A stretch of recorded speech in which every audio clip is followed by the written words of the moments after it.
Je suis rentré 3 heures plus tôt et je suis entré doucement pour la surprendre, mais je l'ai vue au lit avec un autre homme. Elle ne s'est même pas couverte. Elle m'a juste regardé et a ri. Qu'est-ce que tu vas faire? Pleurer.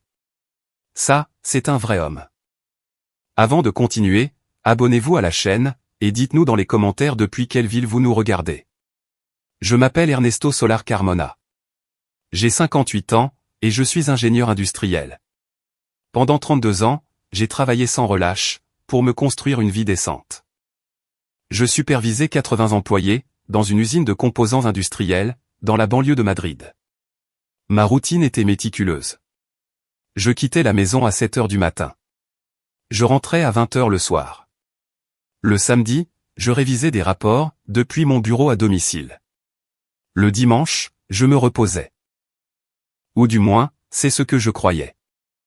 Je suis marié depuis 27 ans et 4 mois, à Amparo Vidal Ruiz. Elle avait 52 ans, quand tout s'est effondré. Nous nous sommes rencontrés en 1994, lors d'une conférence technique, où elle travaillait comme réceptionniste d'hôtel. Ce fut le coup de foudre. Ou du moins, c'est ce que j'ai cru, pendant près de 3 décennies. Nous nous sommes mariés 2 ans plus tard, lors d'une cérémonie intime à Ségovie. Nous avons eu 2 enfants. Lydia, 29 ans, une brillante architecte, qui travaillait dans un prestigieux studio à Barcelone. Et puis il y avait Ismaël, 26 ans, un éternel étudiant, dans une université privée très coûteuse. Amparo a arrêté de travailler, à la naissance de Lydia. Je ne lui ai jamais demandé de le faire, mais elle a insisté, je veux élever nos enfants moi-même. Ernesto, tu subviens à nos besoins, et je m'occupe de la famille. Pendant 24 ans, elle n'a pas travaillé un seul jour en dehors de la maison. J'ai tout payé. L'hypothèque de la maison à 680 000 euros, les factures, les voitures, les vacances annuelles sur la côte méditerranéenne. L'université privée d'Ismaël, qui a coûté 85 000 euros, bien qu'il ait abandonné en 3e année. Le mardi 14 novembre 2023, tout a basculé. C'était une journée ordinaire, froide mais ensoleillée. Je suis arrivé à l'usine à 7h17 du matin, comme toujours. À 14h30, les lumières ont clignoté 3 fois, avant de s'éteindre complètement. Une panne de courant, dans toute la zone industrielle. Le directeur des opérations, Ricardo Blanco, a fait une annonce par l'interphone d'urgence, attention à tout le personnel. La compagnie d'électricité signale que la réparation prendra au minimum 5 heures. Vous pouvez partir. Nous rattraperons le temps perdu demain. Je suis resté assis dans mon bureau pendant 10 minutes, regardant par la fenêtre vers le parking, où les employés montaient dans leur voiture. Ils étaient soulagés, par cet après-midi libre inattendu. J'ai regardé mon téléphone portable. 15h43. J'ai pensé à appeler Amparo, pour la prévenir de mon retour anticipé. Mais je me suis souvenu de quelque chose. Ce jour-là, il y a exactement 30 ans, nous avions eu notre premier rendez-vous officiel. Un dîner, au restaurant Casa Lucio, dans le centre de Madrid. Elle avait commandé de l'agneau rôti. Moi, du colin à la romaine. Nous avions fini par partager les 2 plats, tout en discutant jusqu'à minuit. J'ai décidé de lui faire la surprise. J'allais passer par le restaurant, réserver une table pour 20 heures, et rentrer à la maison avec des fleurs, pour l'inviter à revivre cette nuit magique. J'ai souri pour la première fois depuis des semaines, tout en conduisant mon Audi grise, sur l'autoroute M40. La circulation était fluide. J'ai mis de la musique classique. Du Vivaldi, son compositeur préféré. Ou du moins, c'est ce que je croyais. Je suis arrivé dans notre quartier résidentiel, à 15h20. Des maisons de ville à 2 étages, de petits jardins bien entretenus. Des rues calmes, où les seuls bruits étaient ceux des oiseaux, et d'une tondeuse à gazon occasionnelle. Je me suis garé devant notre maison, le numéro 37. J'ai immédiatement remarqué quelque chose d'étrange. Il y avait une BMW noire inconnue, garée 3 maisons plus loin. Je n'y ai pas prêté attention. Probablement la visite d'un voisin. J'ai ouvert le portail du jardin de devant. Les charnières ont légèrement grincé. Un son familier, que je me promettais de huiler depuis 6 mois. J'ai marché le long du chemin de pierre, jusqu'à la porte d'entrée. J'ai sorti mes clés de ma poche. Mais quand j'ai tourné la poignée, la porte a cédé. Elle n'était pas verrouillée. Mon cœur a raté un battement. Amparo, sans exception, verrouillait toujours la porte, quand elle était seule à la maison. C'était presque une obsession chez elle, depuis que les voisins du 42 avaient été cambriolés, 5 ans auparavant. Je suis entré lentement. Le hall était dans la pénombre, les rideaux tirés. J'ai entendu quelque chose. Des rires provenaient de l'étage supérieur. Un rire de femme, mêlé à une voix masculine grave, que je ne reconnaissais pas. Ma respiration s'est accélérée. J'ai posé les clés sur la console de l'entrée, sans faire de bruit. Mes chaussures de ville, contre le plancher en bois, produisaient des sons doux mais perceptibles. Je les ai retirés. J'ai monté les escaliers pieds nus, marche après marche, en m'accrochant à la rampe en chaîne. Le rire d'Amparo devenait plus clair, plus aigu. Un rire insouciant et heureux, d'une manière que je ne l'avais pas entendu rire depuis des années. Peut-être même jamais. Mon esprit essayait de trouver des explications rationnelles. Elle parle au téléphone avec sa sœur, Marisol. Elle regarde une comédie à la télévision. Elle a un ami en visite. Mais la voix masculine a éliminé ces possibilités. J'ai atteint le 2e étage. Le couloir comptait 4 portes. La salle de bain, la chambre d'amis, mon petit bureau. Et, tout au fond, la porte entr'ouverte de notre chambre principale. Les rires venaient de là. J'ai marché le long du couloir moquetté. Chaque pas semblait durer une éternité. Puis, j'ai entendu quelque chose qui m'a glacé le sang. La voix d'Amparo, disant d'un ton taquin, « Attends, attends. Et si Ernesto arrive ?» La voix masculine a répondu avec arrogance, « Tu as dit qu'il n'arrivait jamais avant 20 heures. Détends-toi, mon amour. Mon amour. » Ces 2 mots m'ont transpercé la poitrine, comme des couteaux. J'ai atteint la porte, et j'ai pris une grande inspiration. Ma main tremblait, alors que je la poussais pour l'ouvrir complètement. La charnière a fait un léger bruit. Et là, j'ai tout vu. La scène qui s'offrait à moi a détruit 27 ans de ma vie, en une seule seconde. Amparo était dans notre lit. Celui que nous avions acheté ensemble, il y a 12 ans, dans un magasin de meubles à Alournes. Les draps blancs, qu'elle avait elle-même choisis, étaient en désordre. Et à côté d'elle, nu, se trouvait un homme que j'ai reconnu instantanément. Oscar Medina Torres. L'entraîneur personnel qu'elle avait engagé il y a 15 mois, prétendument pour soigner ses problèmes lombaires. Je m'en souviens parfaitement. C'était en août 2022. Amparo était rentré à la maison, avec une brochure. « Regarde, Ernesto, j'ai trouvé un entraîneur personnel, spécialisé dans la rééducation du dos. Les séances coûtent 60 € chacune, 2 fois par semaine. » J'avais signé le chèque sans hésiter. 500 € par mois, pour que ma femme améliore sa santé. J'avais même suggéré qu'elle utilise la salle de sport du sous-sol, que j'avais équipée de 2000 € de machines, que pratiquement personne n'utilisait. Mais, à ce moment précis, il ne faisait clairement pas d'exercice de rééducation. Aucun des deux ne m'a entendu entrer. Oscar avait environ 44 ans. Une carrure athlétique, des cheveux visiblement bruns, plaqués en arrière avec du gel, et des tatouages sur les 2 bras.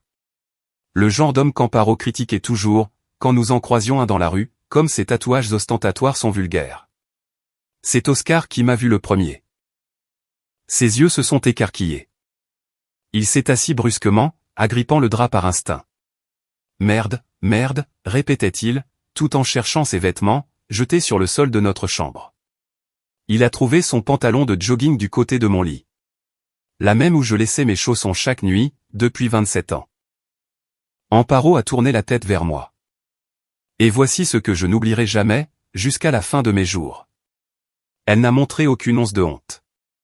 Elle n'a pas essayé de se couvrir. Elle n'a pas crié de surprise. Elle n'a pas pleuré. Elle n'a pas demandé pardon.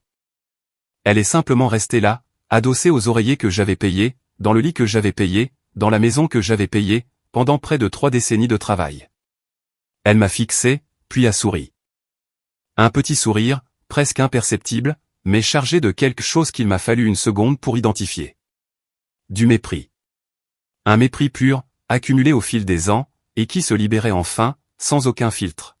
« Ernesto », a-t-elle dit, d'un calme glacial, comme si elle m'avait trouvé en train de lire le journal dans le salon. « Tu es en avance. » Ma voix ne fonctionnait plus. Ma gorge était complètement nouée. Oscar a réussi à enfiler son pantalon, a attrapé sa chemise et ses chaussures, et a pratiquement couru vers la porte.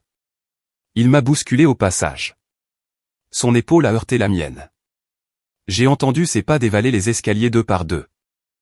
La porte d'entrée s'est ouverte violemment, puis le bruit d'une voiture démarrant en trombe a retenti. Je suis resté figé, dans l'encadrement de la porte. Amparo s'est assise lentement. Elle a attrapé mon peignoir, qui était suspendu au dos de la chaise de la coiffeuse, et l'a enfilé sans se presser. Elle est sortie du lit, s'est dirigée vers le grand miroir à côté du placard, et a commencé à brosser ses cheveux. Comme si je n'existais pas. Comme si rien d'extraordinaire ne s'était produit.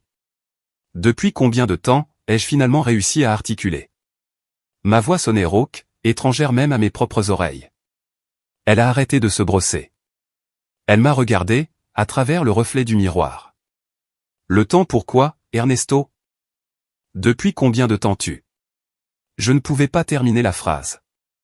Je couche avec Oscar, a-t-elle complété, d'un ton désinvolte, comme si elle parlait de la pluie et du beau temps. 14 mois.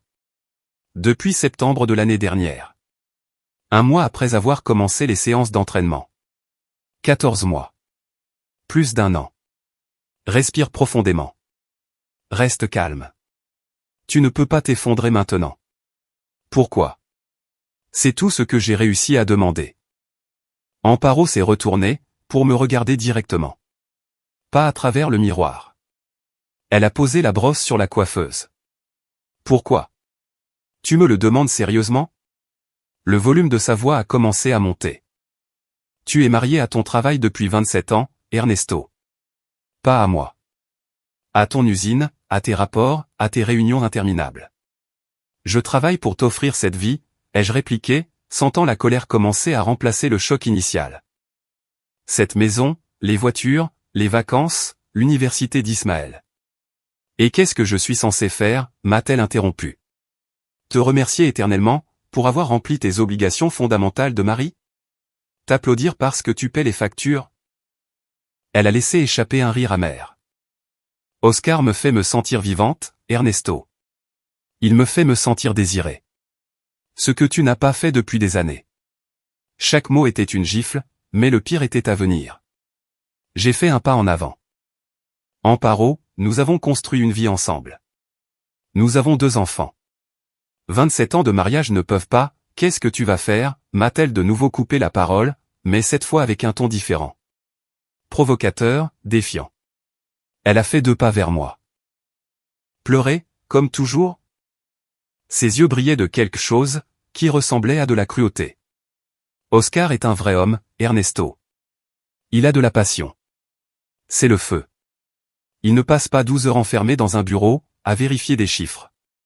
Il sait comment faire pour qu'une femme se sente spéciale. Je suis ton mari, ai-je dit. Et j'ai détesté à quel point ma voix sonnait pathétique. Tu es mon fournisseur, a-t-elle corrigé, avec une froideur chirurgicale. C'est tout ce que tu es depuis des années. Un distributeur automatique, qui signe des chèques et paie des hypothèques. Mais en tant qu'homme, en tant que partenaire, tu as cessé d'exister il y a bien longtemps. L'air s'est complètement vidé de mes poumons. Non pas à cause de la trahison physique, que j'avais déjà vue de mes propres yeux. C'est la trahison émotionnelle totale, qui m'a détruit. Ce mépris accumulé sur des années, et qui jaillissait enfin, sans aucune retenue. Je vais appeler un avocat, ai-je finalement réussi à dire, en retrouvant un peu de dignité. Amparo a ri. Un rire authentique, presque hystérique. Un avocat. Parfait. Ernesto, fais-le. Mais souviens-toi, nous sommes mariés sous le régime de la communauté de biens. La moitié de tout ce que tu possèdes est à moi, par la loi. La maison, les propriétés, tes économies. Tout. Tu peux demander le divorce si tu veux. Mais tu vas me le payer très cher. Elle s'est approchée, jusqu'à quelques centimètres de mon visage. Je pouvais sentir le parfum, que je lui avais offert pour son dernier anniversaire. Le flacon à 120 €. Alors vas-y, a-t-elle murmuré. Pleure, crie, prends un avocat. Fais ce que tu veux. Mais à la fin de la journée, tu signeras les papiers que je te mettrai sous le nez. Tu me donneras la moitié de tes biens, et je continuerai à voir qui je veux. Elle a reculé vers le lit, s'est assise sur le bord, et m'a regardé avec ennui. Maintenant, sors d'ici. Je dois changer ces draps, avant qu'Ismaël n'arrive ce soir. Ces derniers mots m'ont frappé comme un marteau. Ismaël vient ce soir? Oui, dîner en famille. Tu avais déjà oublié. Typique de toi. J'ai quitté la chambre sans dire un mot de plus. J'ai descendu les escaliers machinalement, j'ai pris mes clés sur la console, je suis sorti de la maison, et je suis monté dans ma voiture. Ce n'est qu'à cet instant, assis sur le siège du conducteur, les mains tremblantes sur le volant, que j'ai compris. Mon mariage n'était pas mort à ce moment précis. Il était mort depuis des années, et j'étais le seul, trop aveugle, pour le voir. J'ai conduit sans but, pendant 20 minutes. Les rues de Madrid défilaient, floues, devant mes yeux. Je n'ai pas le souvenir conscient d'où j'allais. Je conduisais, tout simplement. Le GPS de la voiture indiquait que je m'éloignais du quartier résidentiel nord, vers le centre. Les feux de circulation passaient du vert au rouge. Je freinais quand il le fallait. Je tournais quand il le fallait. Mais mon esprit était complètement déconnecté de l'action de conduire. J'ai fini par me garer, devant un petit parc, près de la Plaza Castilla. Il était 16h10. Des enfants jouaient sur des balançoires. De jeunes couples se promenaient, main dans la main. Une scène d'une normalité absolue, alors que mon monde se désintégrait, morceau par morceau. J'ai sorti mon téléphone portable. L'écran affichait 3 appels en absence, d'Amparo. Je les ai ignorés. J'ai cherché dans mes contacts, le nom de ma fille. Lydia Solar Vidal. J'ai appuyé sur appeler. Elle a répondu à la 3e sonnerie. Papa, c'est étrange que tu m'appelles à cette heure. Tout va bien? La voix de ma fille m'a presque fait craquer, sur le champ. Lydia a toujours été la plus raisonnable, la plus responsable. Celle qui avait hérité de mon éthique de travail. À 29 ans, elle dirigeait déjà d'importants projets architecturaux, à Barcelone. Elle y avait déménagé il y a 5 ans, pour travailler au sein du cabinet Villanova et Associés. Je ne la voyais que 3 ou 4 fois par an. Mais nous nous parlions tous les dimanches, sans exception. Lydia, ma voix est sortie, tremblante. J'ai besoin de te parler. Il y a eu une brève pause. Elle a immédiatement compris que quelque chose n'allait pas du tout. Papa, tu me fais peur. Que s'est-il passé? Tu es blessé? Tu as eu un accident? Non, ce n'est pas ça. C'est ta mère. Maman? Elle va bien? Il lui est arrivé quelque chose? J'ai fermé les yeux. J'ai pris une profonde inspiration. Je l'ai trouvée avec un autre homme, Lydia. Dans notre lit. Cet après-midi, je suis rentré tôt, et je les ai trouvés ensemble. Silence total, de l'autre côté. 5 secondes, qui ont semblé durer une éternité. Quoi? Sa voix est montée de 2 octaves. Papa, s'il te plaît, dis-moi que c'est une blague. Ce n'est pas une blague. J'aimerais bien. Je lui ai tout raconté, dans les moindres détails. La panne de courant à l'usine, mon idée de lui faire une surprise, la porte non verrouillée, les rires. L'entraîneur personnel, Oscar. La scène dans son intégralité. Et le pire, les paroles d'Amparo, son mépris, sa froideur, son rire. Quand j'ai mentionné l'idée d'engager un avocat, j'ai entendu Lydia respirer bruyamment. Je n'arrive pas à y croire. Je ne peux pas, papa. Ça ne peut pas arriver. Elle est avec lui depuis 14 mois, Lydia. Plus d'1 an. Et je n'ai absolument rien vu. Fils de paix. A explosé Lydia. Quelque chose de très rare chez elle, car elle ne jurait presque jamais. Et maman, qu'est-ce qu'elle a dit? S'est-elle au moins excusée? Tout le contraire. Elle m'a jeté à la figure, que je n'étais qu'un fournisseur. Que son amant la faisait se sentir vivante. Que je vais devoir lui donner la moitié de tout ce que je possède, parce que nous sommes mariés sous le régime de la communauté. C'est ce qu'on va voir. La voix de Lydia s'est durcie. Papa, écoute-moi. Je prends le premier train. J'annule tout ce que j'ai demain.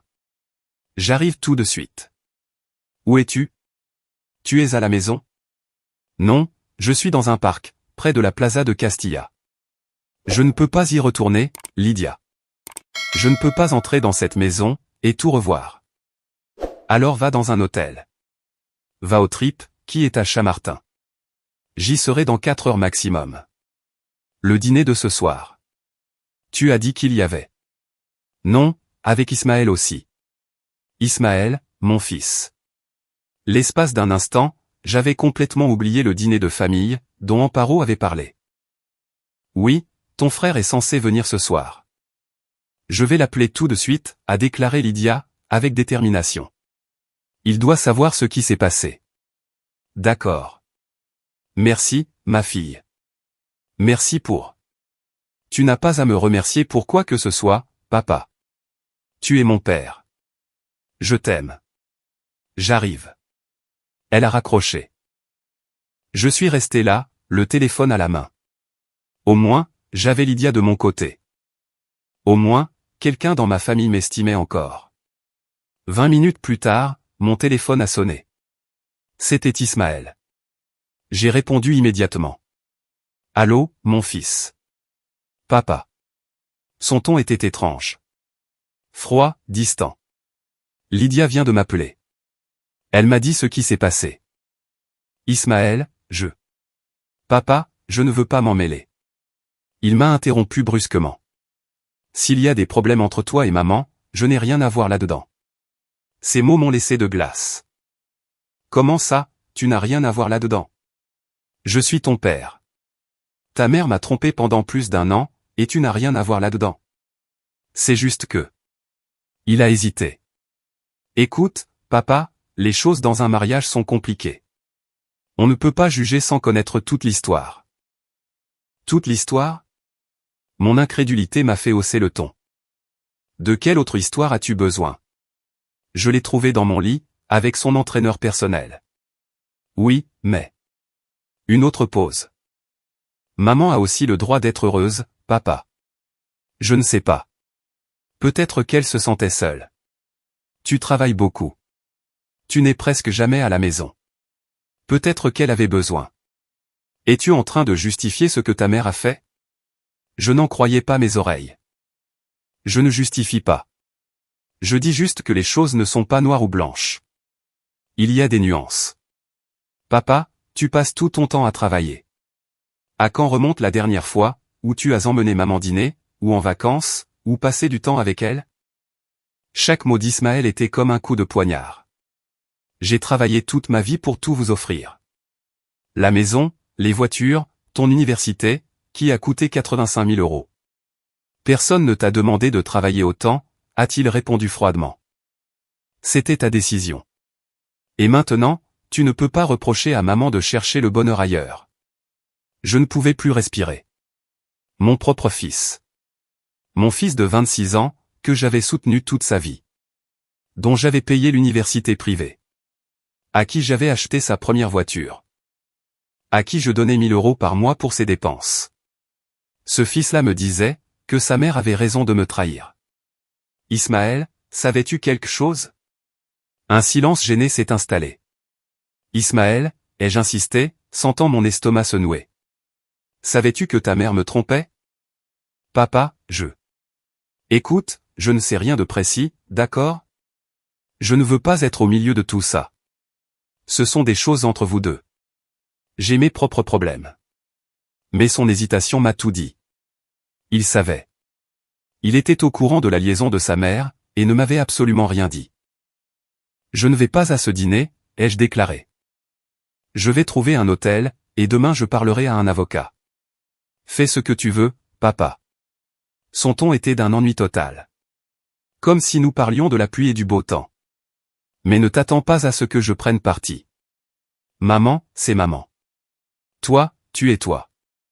Et moi, je reste neutre.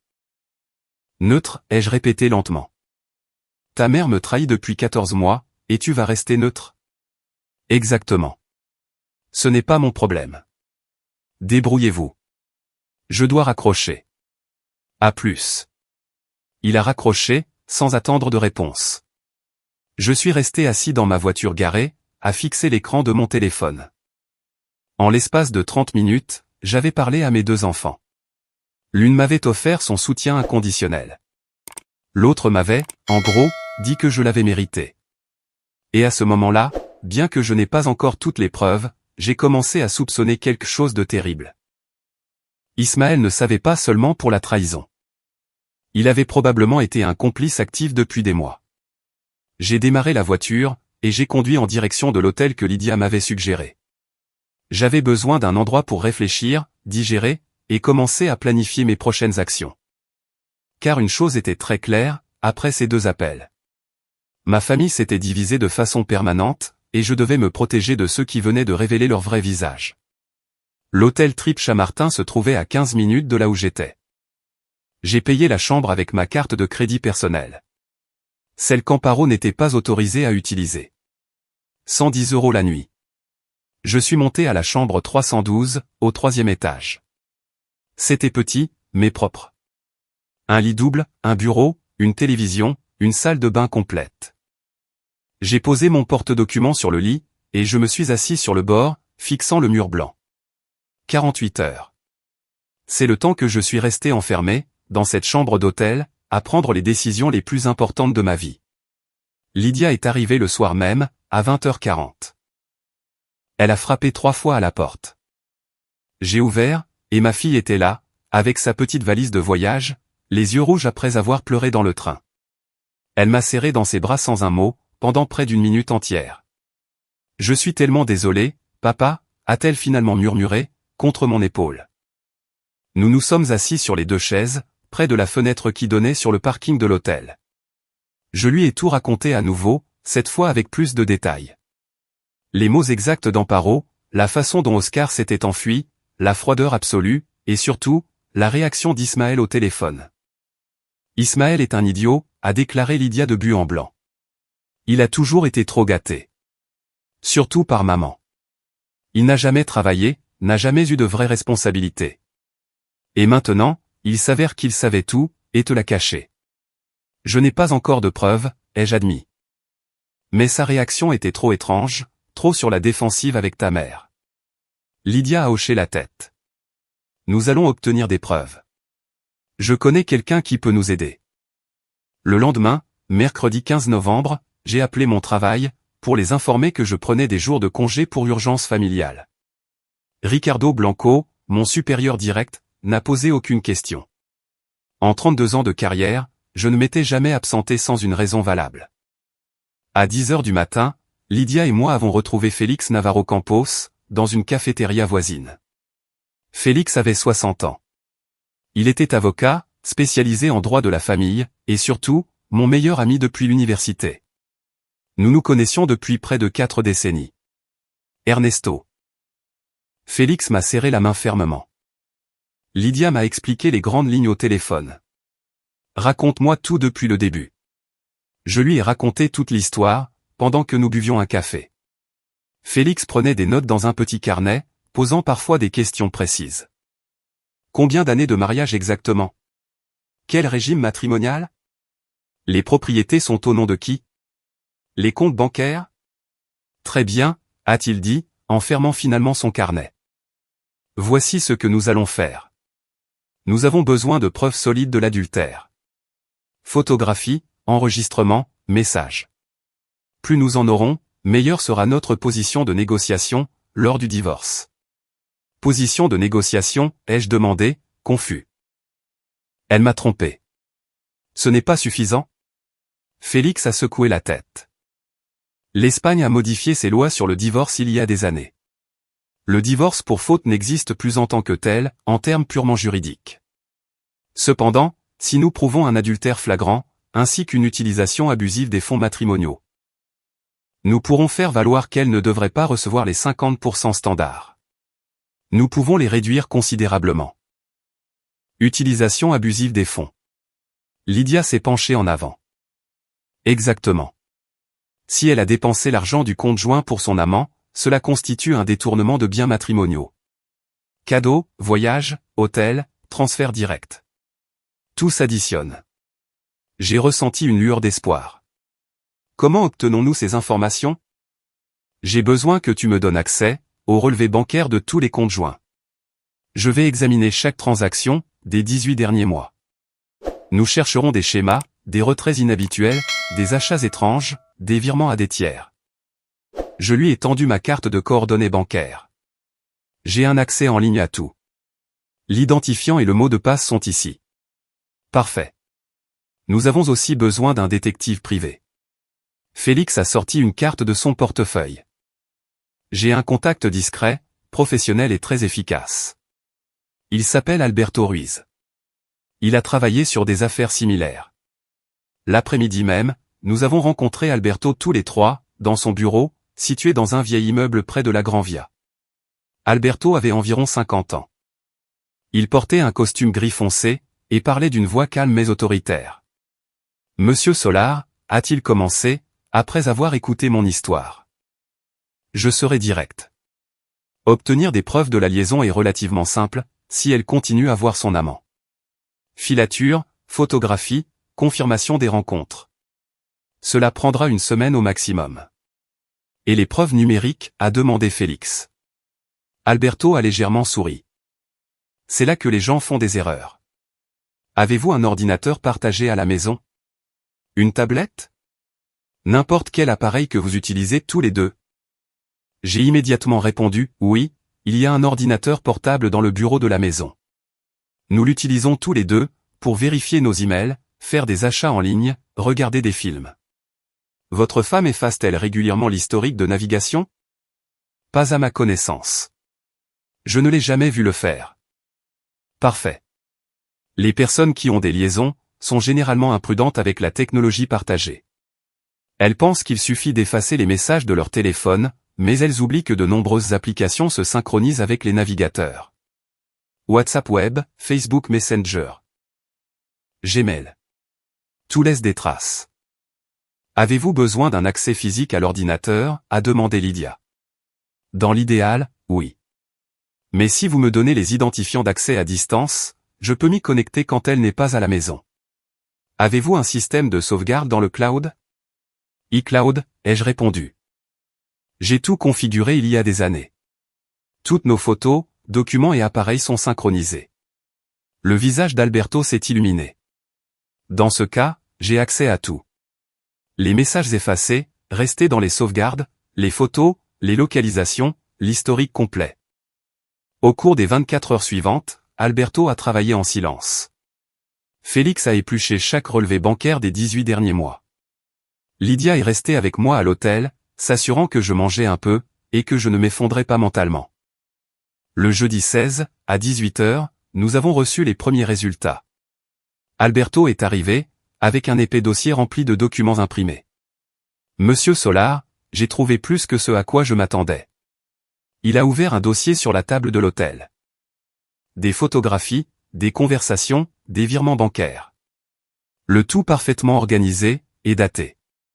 Votre femme et monsieur Oscar Medina ont maintenu une communication constante depuis le 28 septembre 2022.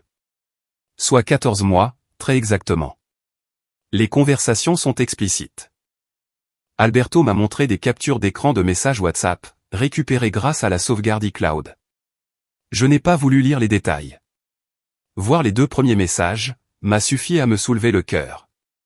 Où se retrouve-t-il, ai-je demandé, d'une voix tendue.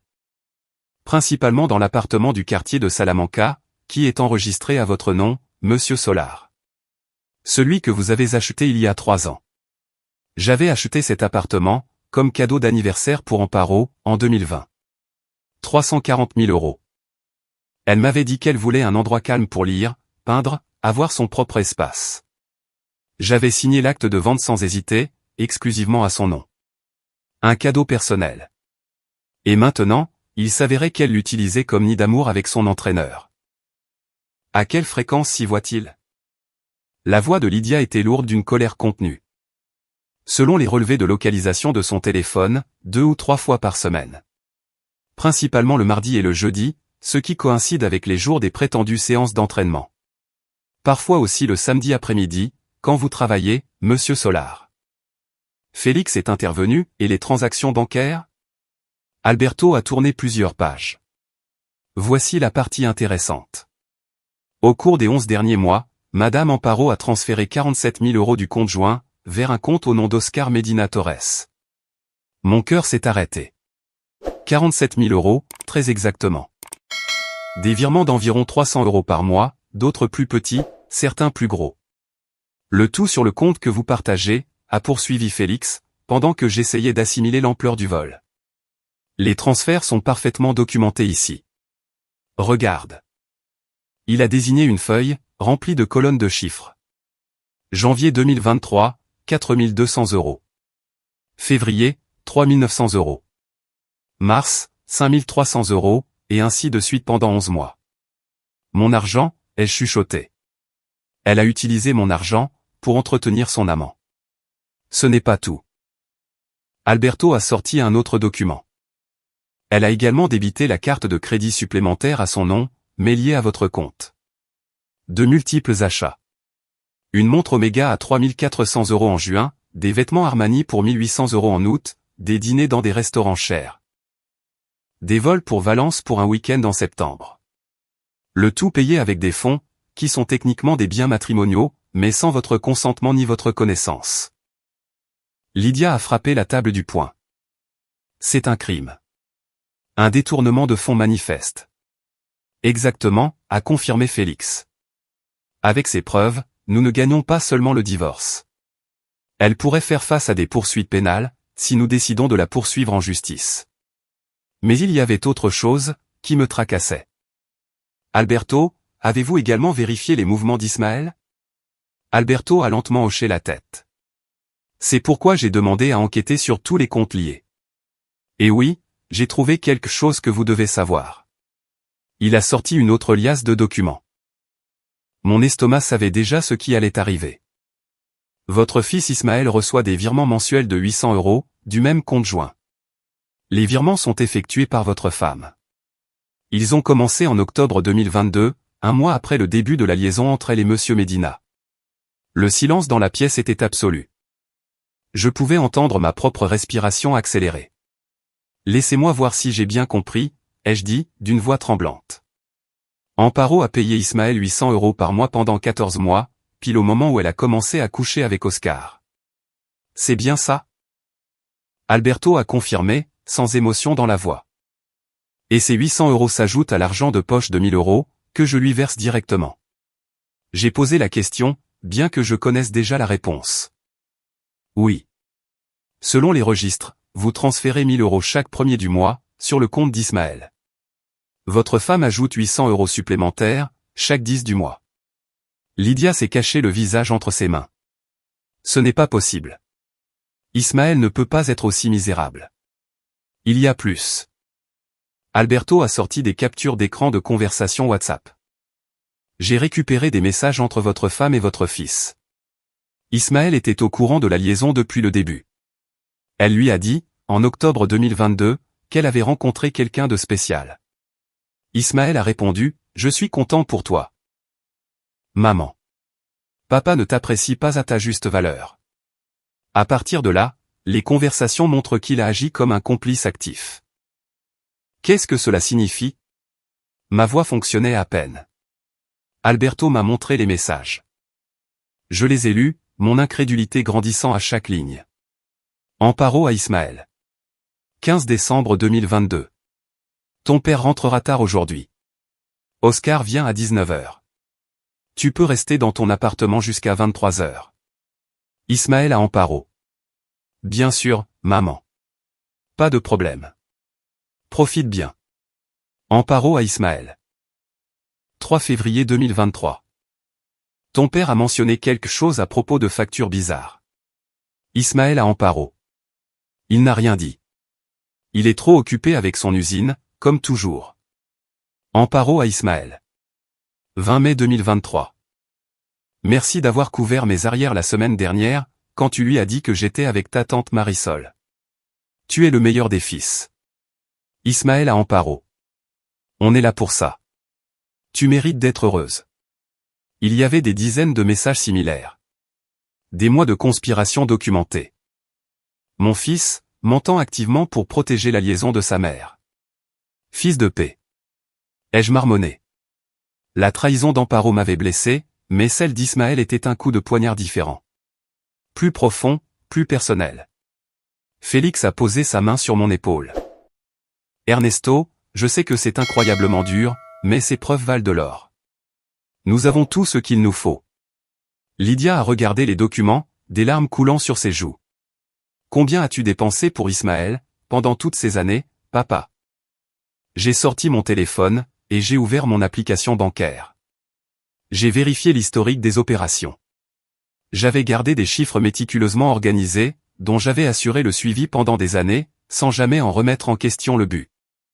L'université privée d'architecture a coûté 85 000 € au total. Il y a été inscrit pendant 5 ans, bien qu'il n'ait terminé que 2 années avant d'abandonner. L'appartement que je lui loue dans le quartier d'Arganzuela. 1100 € par mois pendant 4 ans, ça fait 52 800 € de loyer. La BMW série 3. Que j'ai acheté à son nom quand il a eu 23 ans. 38 000 €. L'assurance auto à 2 400 € par an, sur 3 ans, c'est 7 200 €. L'argent de poche mensuel de 1 000 € depuis 70 mois, depuis ses 20 ans. 84 000 €. Téléphone, vêtements, voyages, sorties. Je calcule encore 20 000 € facilement. J'ai fait le calcul mental rapidement. 287 000 € environ. Presque 300 000 € en 6 ans. Et qu'as-tu reçu en retour, a demandé Lydia amèrement. Un silence acheté pour 800 € par mois, pendant que sa mère me trahissait. J'ai répondu, la nausée me montant à la gorge. Alberto a fermé son dossier. J'ai tout documenté. Les photographies de leurs entrées dans l'appartement du quartier de Salamanca, les relevés de localisation, les messages explicites, les virements bancaires complets. Et la complicité de votre fils, prouvée par les conversations récupérées. Félix s'est levé. Ernesto, voici ce que je vais faire. Demain, vendredi, nous déposons une demande de divorce pour faute exclusive, fondée sur un adultère prouvé. Et un détournement de biens matrimoniaux. Nous demandons le gel immédiat des comptes joints. Nous demandons l'expulsion de l'appartement du quartier de Salamanca, qui est utilisé à des fins illicites. Et nous exigeons la restitution intégrale des 47 000 € transférés à Oscar Medina. Plus les intérêts de retard. Et concernant Ismaël, ai-je demandé. Félix m'a regardé droit dans les yeux. Cela dépend entièrement de toi. Nous ne pouvons rien faire légalement contre lui, pour avoir gardé le secret. Mais tu peux couper toute aide financière, et tu peux modifier ton testament. J'ai pensé à mon fils. Le petit garçon que je portais sur mes épaules dans tout le parc du Retiro. L'adolescent à qui j'avais appris à conduire. Le jeune homme qui m'avait serré dans ses bras en pleurant, à la mort de mon père. Son grand-père. Et puis j'ai pensé à l'homme que ce garçon était devenu. Quelqu'un prêt à me trahir pour 800 € par mois. Coupe tout, ai-je dit d'une voix ferme. Argent de poche annulé. L'appartement. Je lui donne 30 jours pour le vider. Assurance auto annulée. Carte de crédit supplémentaire annulée. Forfait téléphonique annulé. Et je veux modifier mon testament immédiatement. Tout va à Lydia. Ismaël ne recevra pas un seul euro. Papa, a commencé Lydia, mais je l'ai arrêté. Ce n'est pas par vengeance, ma fille. C'est une question de principe. Pendant 26 ans, je l'ai soutenu en espérant qu'il mûrirait, qu'il trouverait sa voie, qu'il deviendrait un homme responsable. Je lui ai tout donné. Et il m'a payé en devenant le complice actif de mon humiliation. Les actes ont des conséquences. Il est temps qu'il les apprenne. Félix a hoché la tête. Je vais rédiger le Nouveau Testament ce soir. Nous le signerons devant un notaire demain. Alberto a rangé tous ses documents. Voulez-vous que je poursuive la surveillance de votre femme et de Monsieur Medina? Ce n'est pas nécessaire. Nous en avons déjà assez, a répondu Félix. Cette nuit-là, après le départ d'Alberto et de Félix, je suis resté seul avec Lydia dans la chambre d'hôtel. Elle s'est approchée, et m'a pris dans ses bras. Comme quand elle était petite, et qu'elle faisait des cauchemars. Je suis tellement désolé, papa. Je suis désolé qu'Ismaël ait tourné comme ça. Ce n'est pas de ta faute, ma fille. Il a fait ses choix, et maintenant il vivra avec. J'ai caressé ses cheveux. Merci d'être là. D'être la seule qui m'estime vraiment. Je serai toujours de ton côté, papa. Toujours. La guerre juridique commencerait le lendemain. Mais cette nuit-là, en serrant dans mes bras ma seule fille loyale, j'ai compris une chose fondamentale. La famille, ce ne sont pas ceux qui partagent votre sang. C'est de rester à vos côtés quand tout s'effondre. Le vendredi 17 novembre s'est levé gris et pluvieux. À 9 h du matin, nous étions dans le bureau de Félix, situé rue Velasquez. Un vieil immeuble, avec de hauts plafonds et d'immenses fenêtres, qui laissaient entrer la lumière naturelle. Lydia et moi nous sommes assis devant le bureau en acajou, pendant que Félix examinait les derniers documents. Avant de procéder sur le plan juridique, j'ai besoin que tu comprennes exactement ce que tu possèdes, Ernesto, a commencé Félix, en sortant une chemise verte. J'ai passé toute la nuit à examiner ton patrimoine de manière exhaustive. Les chiffres sont impressionnants. Il a ouvert la chemise, montrant des pages remplies de tableaux et de chiffres. 32 ans de travail ininterrompu ont généré ceci. La maison principale, dans un quartier du Nord, est actuellement estimée à 680 000 €, selon l'évaluation municipale de mars dernier. L'hypothèque est entièrement remboursée depuis 2018. Acte de propriété à ton nom. Acquise en 2001 sous le régime de la communauté de biens. Il a continué à tourner les pages. L'appartement du quartier de Salamanca, que tu as acheté comme cadeau pour Amparo en 2020. 340 000 €, sans hypothèque. Acte de propriété directement à son nom, en tant que cadeau personnel. C'était ton erreur, Ernesto. En le mettant uniquement à son nom, légalement, c'est sa propriété privée. Pas un bien matrimonial. J'ai ressenti une douleur. Est-ce que ça veut dire que je ne peux pas le récupérer? Pas exactement. Nous pouvons faire valoir qu'elle l'utilise pour des activités illicites, plus précisément l'adultère. Un juge peut ordonner sa vente et le partage des fonds, ou une compensation économique. Mais oui, techniquement, c'est à elle. Félix a poursuivi, ensuite, tu as 2 propriétés commerciales. Un local sur la Plaza Elliptica, que tu loues à une pharmacie pour 1 900 € par mois. Valeur marchande, 220 000 €. Et un autre local à Carabanchel, loué à une agence de gestion pour 1 900 € également. Valeur 190 000 €. Les 2 sont à ton nom. Ce sont des biens matrimoniaux. Il a fait un calcul rapide, en additionnant seulement les propriétés immobilières. Maison, 680 000. Appartement, 340 000.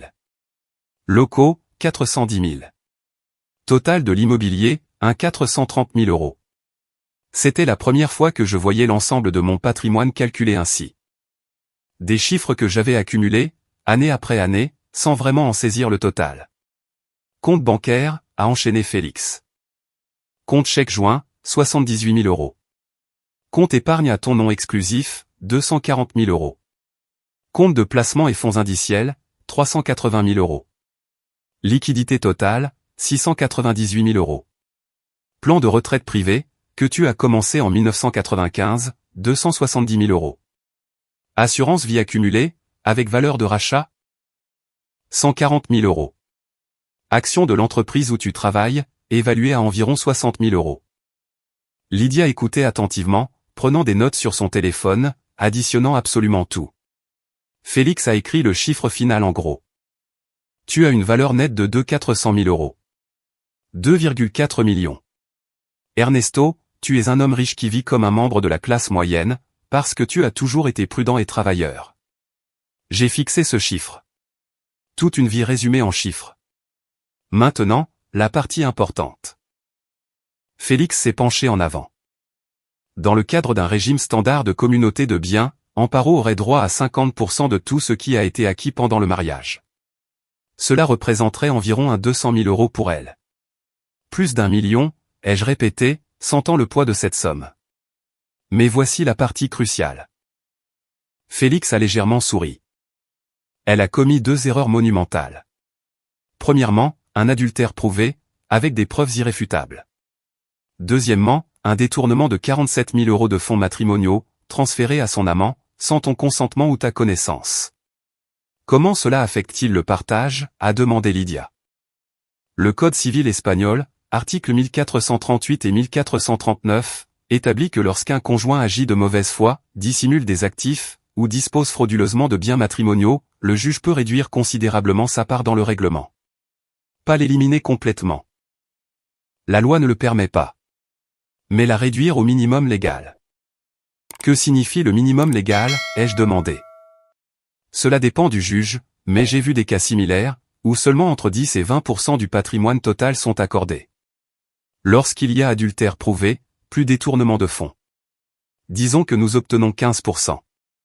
Cela ferait 360 000 € pour elle, au lieu de 200 000 €.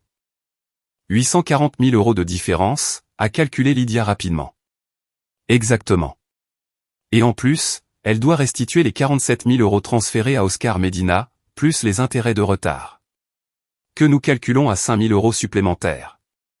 Au total, elle doit rembourser 52 000 €. Félix a sorti un autre document. Voici la plainte que nous allons déposer aujourd'hui, au tribunal de première instance. Nous demandons le divorce pour cause justifiée, fondée sur un adultère continu pendant 14 mois. Nous joignons 120 pages de preuves. Des photographies, des messages récupérés. Des relevés bancaires. Les déclarations d'Alberto Ruiz en tant que détective privé, et des relevés de localisation. Nous demandons également des mesures conservatoires immédiates. Le gel des comptes joints.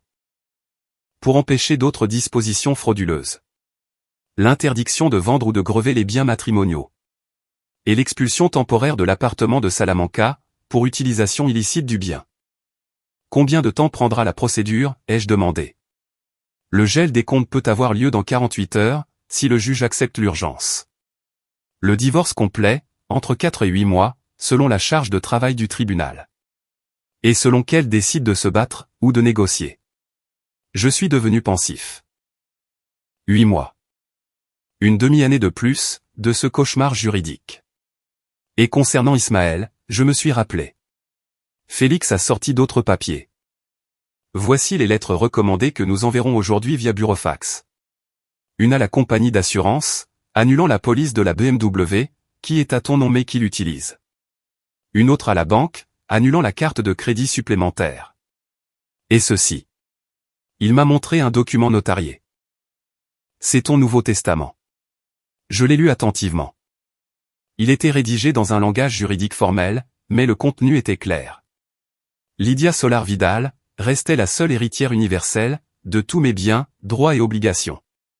Le nom de Solar Vidal n'était mentionné que pour déclarer expressément son exhérédation. Pour abus psychologiques et grave déloyauté familiale. Est-il valable de le déshériter de cette façon, a demandé Lydia, inquiète. Oui. Le Code civil autorise l'exhérédation des enfants, pour violence psychologique ou refus de versement d'une pension alimentaire. En comprenant la pension alimentaire, au sens large, comme assistance et soins. Sa complicité active pour cacher l'adultère. Causant de graves dommages émotionnels à son père, qualifie parfaitement. J'ai défendu des cas similaires. J'ai signé le testament d'une main ferme. Le notaire que Félix avait amené, l'a certifié immédiatement. 3 copies. Une pour moi, une pour Lydia, une pour le registre des notaires. Encore une chose, ai-je dit, pendant que nous rangions les documents. Je veux qu'Ismaël sache exactement pourquoi sa vie confortable prend fin. Que as-tu en tête, a demandé Félix. Je vais lui envoyer un email simple et direct, sans émotion. Lui expliquant que j'ai découvert sa trahison, que tout soutien financier prend fin immédiatement, et qu'il a été retiré du testament. Je veux qu'il sache que c'est son propre choix, qui a causé cela. L'après-midi même, assis au bureau de Félix, mon ordinateur portable ouvert, j'ai rédigé l'email le plus difficile de ma vie. Lydia était à côté de moi, lisant par-dessus mon épaule, alors que je tapais chaque mot. Objet, décision et conséquences. Ismaël, au cours des 3 derniers jours, j'ai découvert des vérités que je n'aurais jamais imaginées possibles. Ta mère m'a trahi pendant 14 mois, avec son entraîneur personnel. Tu le sais déjà, parce que Lydia te l'a dit. Ce que tu ne sais peut-être pas, c'est que j'ai aussi découvert ton rôle dans tout cela. J'ai les conversations entre ta mère et toi, où tu as agi en tant que complice actif. Les messages où elle te demandait de couvrir ses mensonges. Où tu as délibérément menti sur ses allées et venues. Où tu l'as soutenue. En disant qu'elle méritait d'être heureuse avec un autre homme, pendant que je travaillais pour vous faire vivre tous les deux. J'ai aussi découvert les transferts mensuels de 800 €, que ta mère te faisait depuis notre compte joint. De l'argent que je gagnais. Et qu'elle utilisait pour acheter ton silence. Pendant 14 mois, tu as reçu 11 200 € pour me trahir. J'ai pris les décisions irrévocables suivantes. 1.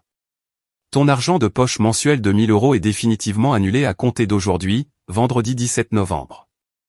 2. L'assurance de la BMW. Que tu paies avec un compte lié à mon nom, est annulée. Sans assurance, tu ne peux pas conduire légalement. La voiture est immatriculée à ton nom, c'est donc ta responsabilité maintenant. 3. La carte de crédit supplémentaire, liée à mon compte principal, est bloquée immédiatement. 4. L'appartement d'Arganzuela que je paie depuis 4 ans, 1 100 € par mois. Tu dois le vider dans un délai maximum de 30 jours. Le bail est à mon nom. J'ai déjà avisé le propriétaire que je ne renouvellerai pas. 5. Ta ligne de téléphone portable, que je paie en supplément de mon forfait familial, est annulée à la fin de ce mois. 6. J'ai modifié mon testament. Lydia est désormais ma seule héritière universelle. Tu es explicitement déshéritée pour violence psychologique et grave déloyauté familiale. Conformément à l'article 853 du Code civil. Ces décisions ne sont pas une vengeance.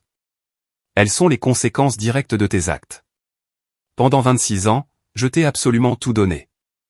Une éducation dans une université privée qui a coûté 85 000 €, un appartement, une voiture, de l'argent mensuel.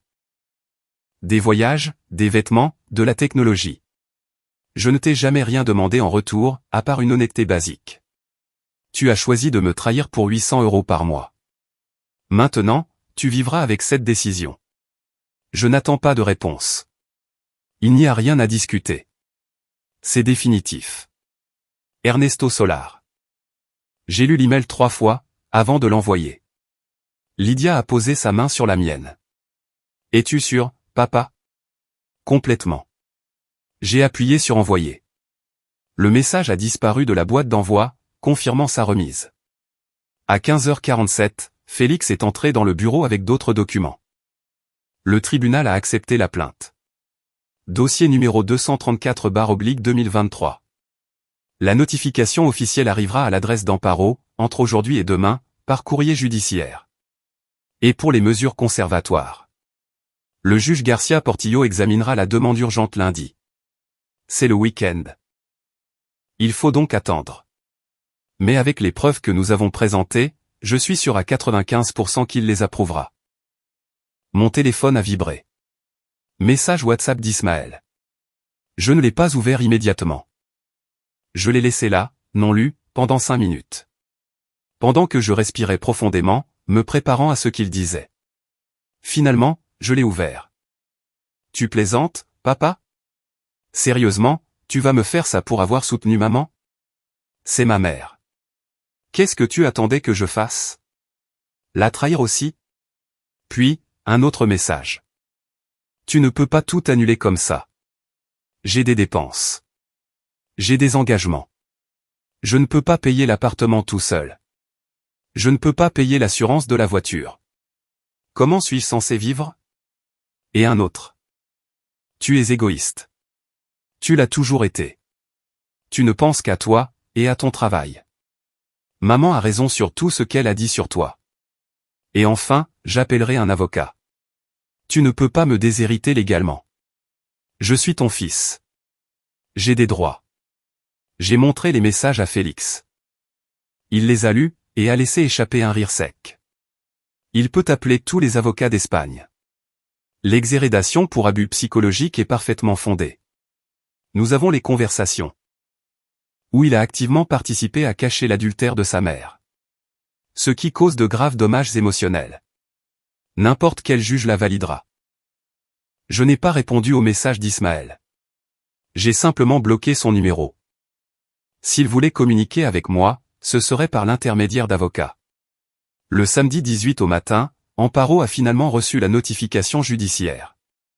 Je le savais, car elle m'a appelé 22 fois consécutives. Je n'ai pas répondu. Puis, elle a commencé à envoyer des messages. Ernesto, il faut qu'on parle. On ne peut pas résoudre ça comme ça. Je sais que tu es en colère, mais c'est ridicule. Nous sommes des adultes. Sérieusement? Tu vas détruire 27 ans de mariage pour une erreur? Réponds à ce foutu téléphone. Ismaël m'a dit ce que tu lui as fait.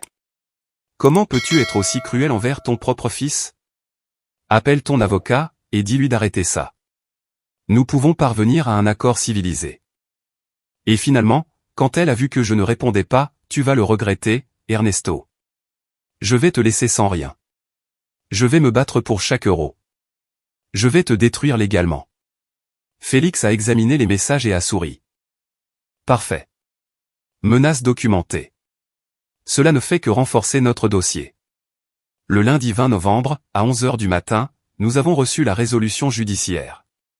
Le juge Garcia Portillo a approuvé toutes les mesures conservatoires demandées.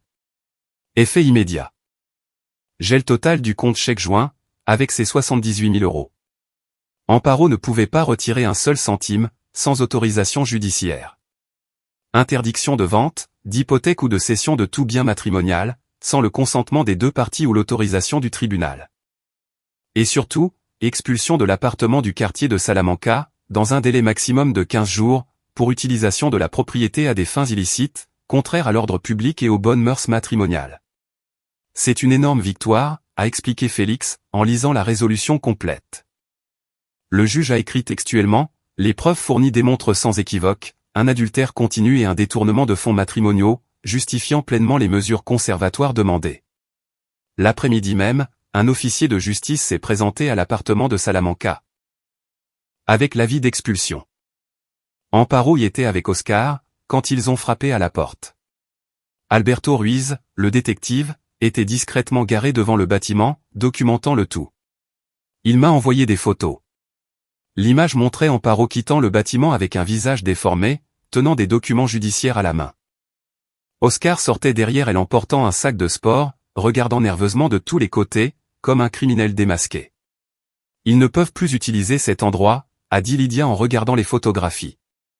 Leur nid d'amour, c'est terminé. Ce soir-là, Ismaël s'est présenté à l'hôtel où je séjournais encore. Lydia et moi dînions au restaurant du hall, quand nous l'avons vu entrer. Il a marché droit vers notre table. Il faut qu'on parle, a-t-il exigé sans dire bonjour. Il n'y a rien à dire, ai-je répondu calmement, sans lever les yeux de mon assiette. Papa, s'il te plaît. Je comprends que tu sois en colère, mais tu ne peux pas me jeter à la rue. Donne-moi au moins 6 mois pour m'organiser. J'ai levé les yeux. Je l'ai étudié. Mon fils, 26 ans, qui n'avait jamais travaillé un seul jour de sa vie, qui n'avait jamais fait d'effort pour quoi que ce soit. Et maintenant il était là, à demander plus de temps, plus d'argent, plus d'opportunités, qu'il n'avait jamais saisi. Je t'ai donné 26 ans pour t'organiser, Ismaël. Combien t'en faut-il de plus? Ne sois pas injuste. Je cherche du travail, mais j'ai besoin de temps. Tu n'as commencé à chercher du travail, que lorsque j'ai coupé les vivres, ai-je fait remarquer. Intéressant. Ismaël a serré les poings. Tu m'as trahi en premier. Tu es mon père. Tu es censé me soutenir inconditionnellement. Tout comme tu as soutenu inconditionnellement la liaison de ta mère, pendant 14 mois, ai-je répliqué sans émotion. Tu as 30 jours pour vider l'appartement. C'est le temps que je te donne. Utilise-le bien. Je vais te poursuivre pour pension alimentaire, a-t-il menacé. J'ai 26 ans. Tu as peut-être encore une obligation légale. Félix, qui était assis à la table voisine sans qu'Ismaël ne l'ait remarqué, est intervenu. L'obligation alimentaire prend fin à 25 ans en Espagne, ou lorsque l'enfant peut subvenir à ses propres besoins. Tu as 26 ans, et tu es en parfaite santé. Il n'y a aucune obligation légale. Ismaël l'a regardé, surpris. Vous êtes qui? Félix Navarro. L'avocat de ton père. Et je te suggère de consulter un avocat, avant de menacer de poursuites sans fondement. Mon fils nous a regardés tous les trois, avec de la purène dans les yeux. Puis il a tourné les talons, et a quitté l'hôtel sans un mot de plus. Les 30 jours que j'avais donnés à Ismaël, pour vider l'appartement, ont passé plus vite que je ne l'espérais. Au cours de ce mois de décembre 2023, de multiples événements se sont produits, qui ont consolidé ma position juridique, et montré la vraie nature des personnes que j'appelais autrefois ma famille. Le 3 décembre, la compagnie d'assurance MAPRE a envoyé une lettre recommandée à Ismaël, l'informant de l'annulation de la police de la BMW. Sans assurance active, conduire était illégal. Amende minimale de 600 €, plus immobilisation du véhicule. Mon fils a essayé de renouveler la police de son côté, mais a découvert que cela coûtait 230 € par mois, qu'il n'avait pas. J'ai su par Lydia qu'Ismaël avait appelé en pleurant, pour demander de l'aide. Elle lui a dit exactement ce que je lui avais demandé, vends la voiture, ou trouve un travail pour payer par toi-même. Le 8 décembre, jour de l'Immaculée Conception, Amparo a essayé de retirer de l'argent du compte joint gelé. Le distributeur a rejeté sa carte 3 fois. Elle est allée directement à la succursale de Banco Santander, dans la rue Alcalá. Le directeur, un homme nommé Roberto Sanz, que je connaissais depuis 15 ans, lui a expliqué poliment mais fermement qu'il y avait une ordonnance de gel judiciaire. Zéro accès, jusqu'à la résolution du divorce. Amparo a fait un scandale, en plein milieu de l'agence. Elle a crié que c'était un abus, qu'elle avait besoin de cet argent pour vivre, que je la laissais à la rue sans ressources. Roberto a gardé son calme professionnel, et lui a suggéré d'engager un avocat pour demander une pension alimentaire provisoire à un tribunal. C'est exactement ce qu'elle a fait. Elle a engagé une avocate nommée Mercedes Ortega, connue pour son agressivité dans les affaires de divorce. Le 12 décembre, elles ont déposé une demande de mesure provisoire. Une pension compensatoire de 4 000 € par mois pendant la durée de la procédure. L'utilisation exclusive du domicile familial, et 50% des revenus locatifs des propriétés commerciales. Félix a contre-attaqué immédiatement. Cette femme a transféré 47 000 € à son amant, et demande maintenant 4 000 € par mois de pension. Son toupet est monumental, a-t-il dit en rédigeant l'opposition. Nous avons présenté des arguments solides. Amparo n'avait pas de dépenses disproportionnées, justifiant 4 000 € par mois. Le domicile familial était vide, parce que je vivais dans un hôtel, et elle avait emménagé temporairement chez sa sœur Marisol, après son expulsion de l'appartement de Salamanca. Et les revenus locatifs étaient des biens matrimoniaux, en attente de liquidation. L'audience pour les mesures provisoires a été fixée au 22 décembre, 3 jours avant Noël. Pendant ce temps, Ismaël essayait désespérément de trouver un emploi. Lydia me racontait tout. Mon fils envoyait des CV à des cabinets d'architecture, bien qu'il n'ait pas de diplôme. Aucun n'a répondu favorablement. Il a essayé des emplois moins qualifiés, vendeur en magasin, livreur, serveur. Tous demandaient une expérience professionnelle préalable. Ismaël n'avait absolument rien à mettre dans cette section de son CV. Le 15 décembre, le propriétaire de l'appartement d'Arganzuela, un homme d'un certain âge nommé Esteban Vargas, m'a appelé directement. Don Ernesto, votre fils est venu me demander 2 mois de plus. Il dit qu'il cherche du travail, mais qu'il a besoin de temps. J'apprécie beaucoup que vous ayez été un locataire responsable pendant 4 ans, mais le bail était à votre nom. Et vous m'avez prévenu de votre intention de ne pas le renouveler. Que dois-je faire, don Ernesto? Le bail expire le 17. Si votre fils est toujours là le 18, il occupe les lieux illégalement, et vous pouvez appeler la police. Je ne renouvellerai en aucun cas. Il y a eu une pause de l'autre côté. Je comprends. C'est une honte de voir des familles se détruire de la sorte, mais ce sont vos affaires. J'ai besoin des clés le 18. Le 17 décembre, dernier jour du délai, Ismaël a finalement libéré l'appartement. Il n'avait nulle part où aller. La solution a été de retourner chez Amparo, qui vivait maintenant dans un petit appartement loué de 55 mètres carrés, dans le quartier de Tétuan. Elle payait 850 € par mois, avec des économies personnelles qu'elle avait cachées. La mère et le fils, 2 traîtres réunis dans moins de 60 mètres carrés. L'ironie était presque poétique. Le 19 décembre, j'ai reçu un appel de mon entreprise. Ricardo Blanco, mon superviseur, avait l'air inquiet. Ernesto, je dois te demander quelque chose de délicat. C'est vrai que tu divorces? Oui, Ricardo, c'est vrai. Ta femme a appelé ce matin, et a parlé aux ressources humaines. Elle a posé des questions sur ton salaire exact, tes primes, les actions de l'entreprise, ton plan de retraite. Elle leur a dit qu'elle avait besoin de ces informations pour la procédure judiciaire. J'ai serré le téléphone très fort. Et que lui ont-ils répondu? Rien. Tout cela est confidentiel. Nous lui avons expliqué qu'elle devait en faire la demande via son avocate, avec une ordonnance du tribunal. Mais je voulais que tu saches, qu'elle enquête sur ta situation professionnelle. Merci de m'avoir prévenu, Ricardo. Je l'ai dit à Félix immédiatement. Il s'est contenté de hocher la tête. C'était prévisible. Son avocate, Mercedes Ortega, est connue pour ses tactiques. Elles veulent calculer exactement combien tu gagnes, pour maximiser leurs exigences financières. Peuvent-elles obtenir ces informations avec une ordonnance du tribunal? Oui. Mais nous avons déjà déclaré volontairement tous tes revenus, dans la plainte initiale. Il n'y a rien à cacher. Ton salaire annuel brut est de 68 000 €, plus des primes variables qui avoisinent les 12 000 € par an. Tout est légal. Tout est déclaré à l'administration fiscale. Tout est transparent. Le 22 décembre, a eu lieu l'audience pour les mesures provisoires, devant le juge Garcia Portillo. C'était un vendredi froid, avec un ciel dégagé. Lydia a insisté pour m'accompagner au tribunal, même si Félix disait que sa présence n'était pas nécessaire. Je veux être là, a-t-elle dit avec détermination. Je veux que maman me voie du bon côté. Nous sommes arrivés au tribunal de première instance numéro 17, à 10h15.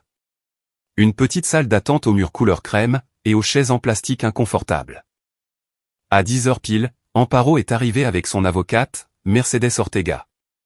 C'était la première fois que je revoyais ma femme, depuis ce mardi catastrophique, plus d'un mois auparavant. Elle avait coupé ses cheveux. Elle portait un tailleur gris foncé, que je ne lui connaissais pas. Un maquillage discret. Elle avait l'air d'une femme d'affaires professionnelle, au lieu de la traîtresse qu'elle était. Nos regards se sont brièvement croisés. Je n'ai montré aucune émotion. Elle non plus. Deux étrangers dans un palais de justice. Ismaël n'était pas venu. Probablement parce que légalement, il n'avait rien à y faire. Ou peut-être parce qu'il comprenait enfin, la gravité de ses actes. Le juge Garcia Portillo était un homme d'environ 55 ans, chauve, avec des lunettes à monture métallique, et une expression sérieuse mais juste. Il a d'abord écouté les arguments de Mercedes Ortega, pendant 15 minutes. Elle a dressé un portrait d'Amparo en victime. Une femme abandonnée, sans revenus, sans ressources. Ayant urgemment besoin d'un soutien financier pour survivre, le temps que la procédure soit résolue. Ensuite, Félix a présenté notre position pendant 20 minutes. Il a montré les transferts de 47 000 € à Oscar Medina, les photographies de l'adultère, les messages récupérés, et les relevés bancaires complets. Votre honneur, a conclu Félix. Madame Amparo Vidal a disposé frauduleusement de 47 000 € de fonds matrimoniaux, sans la connaissance ou le consentement de mon client. Des transferts directs à son amant pendant 11 mois. Maintenant, elle demande 4 000 € de pension mensuelle. C'est inadmissible. Le juge a examiné les documents en silence, pendant 5 minutes qui ont semblé éternelles. Finalement, il a pris la parole. Résolution provisoire. Une pension compensatoire temporaire de 1 000 € par mois est accordée, en faveur de Madame Amparo Vidal, payable par Monsieur Ernesto Solar pendant la procédure de divorce. Montant révisable selon la sentence définitive. Mercedes Ortega a essayé de protester. Votre honneur, 1 000 € est insuffisant pour. Le juge l'a interrompu. Maître, votre cliente a disposé de près de 50 000 € de biens matrimoniaux sans autorisation. Cela réduit considérablement son droit à une pension provisoire. 1 000 € est raisonnable, compte tenu des circonstances. Point suivant. Le point suivant de l'audience était l'utilisation du domicile familial. Mercedes Ortega a fait valoir qu'Amparo avait besoin d'y résider, comme elle le faisait depuis 27 ans. Félix a contré l'argument, soulignant que la maison était vide, que je payais un hôtel depuis 5 semaines, et que lui accorder l'usage exclusif, récompenserait son comportement adultère. Le juge Garcia Portillo a tranché comme Salomon. Aucun des deux conjoints ne résidera dans le domicile familial, jusqu'à la sentence définitive. La maison reste fermée et sous surveillance. Les deux parties peuvent y accéder avec un préavis écrit de 24 heures, pour récupérer des effets personnels spécifiques. Aucune nuitée n'est autorisée. Nous avons quitté le tribunal à 11h30. Amparo et Mercedes ont disparu rapidement, sans nous dire un mot. Lydia m'a pris dans ses bras sur les marches du palais de justice. 1 000 € par mois, a-t-elle dit en souriant. C'est beaucoup moins que ce qu'elle demandait. Mais c'est quand même de l'argent qui sort de ma poche, pour quelqu'un qui m'a trahi, ai-je répondu amèrement. Félix a posé sa main sur mon épaule. C'est temporaire, Ernesto. Et quand la sentence définitive tombera, avec toutes les preuves que nous avons, cette pension sera réduite, ou complètement éliminée. Les semaines suivantes ont été révélatrices. Alberto Ruiz, le détective privé, continuait de surveiller discrètement les mouvements d'Amparo, et surtout ceux d'Oscar Medina. Le 27 décembre, 3 jours après Noël, que j'ai passé seul avec Lydia dans un restaurant calme, Alberto m'a envoyé une information cruciale. Oscar Medina avait cessé de répondre aux appels d'Amparo.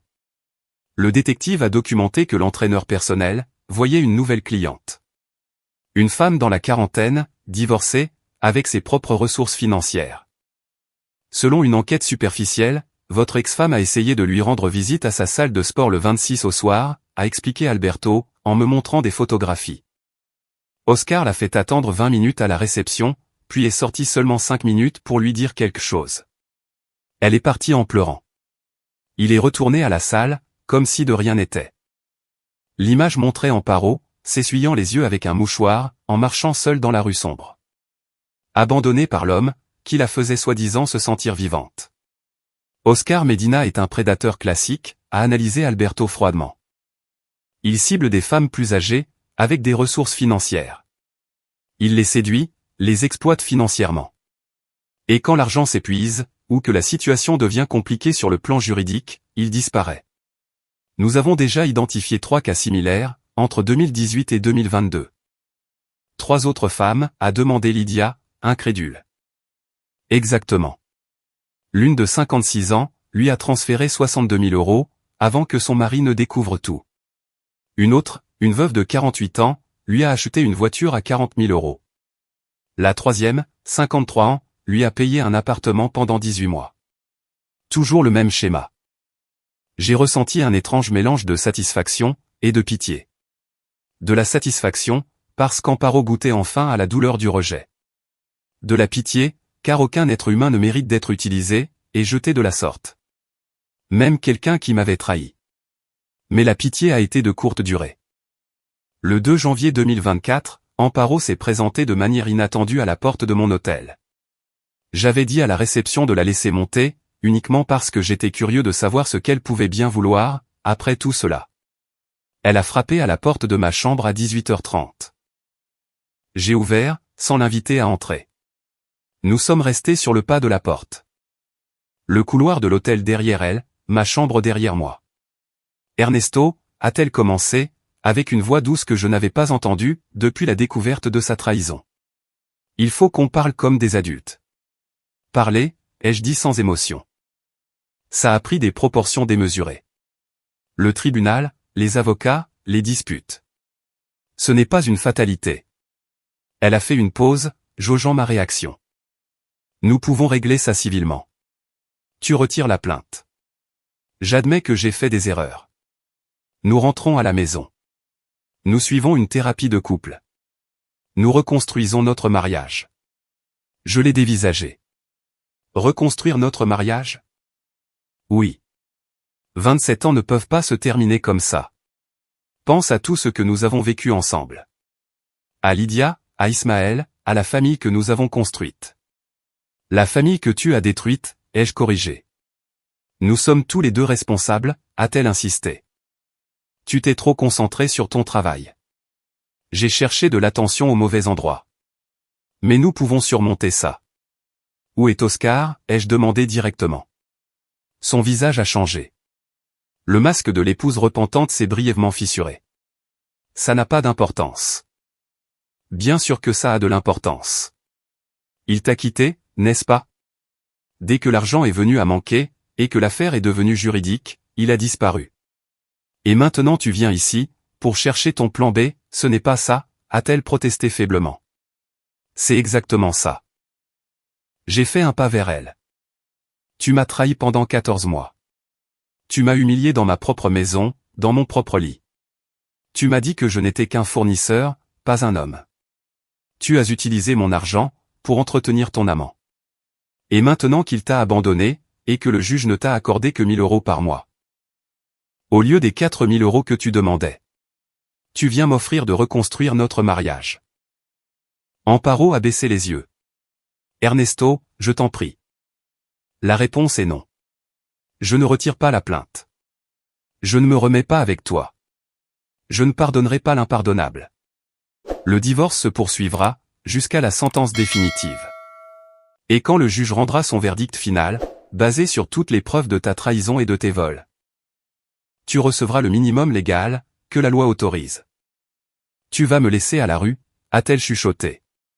Tu t'es mise à la rue toute seule, quand tu as choisi Oscar à ma place. Je ne fais que formaliser légalement, ce que tu as déjà décidé il y a plus d'1 an. Elle est restée silencieuse pendant plusieurs secondes. Puis ses yeux se sont remplis de larmes. Mais ce n'étaient pas des larmes de regret sincère. C'étaient des larmes de frustration, parce que son plan de réconciliation avait échoué. Ismaël a raison à ton sujet, a-t-elle finalement lâché, le venin revenant dans sa voix. Tu es froid. Tu es calculateur. Tu n'as pas de cœur. J'ai appris des meilleurs, ai-je répondu, en fermant la porte. Je l'ai entendu s'éloigner dans le couloir, en jurant à mi-voix. Ce soir-là, j'ai tout raconté à Lydia au téléphone. Elle était furieuse. Elle a eu le culot de proposer de se remettre ensemble, après tout ce qui s'est passé. Après t'avoir humilié, trahi et volé.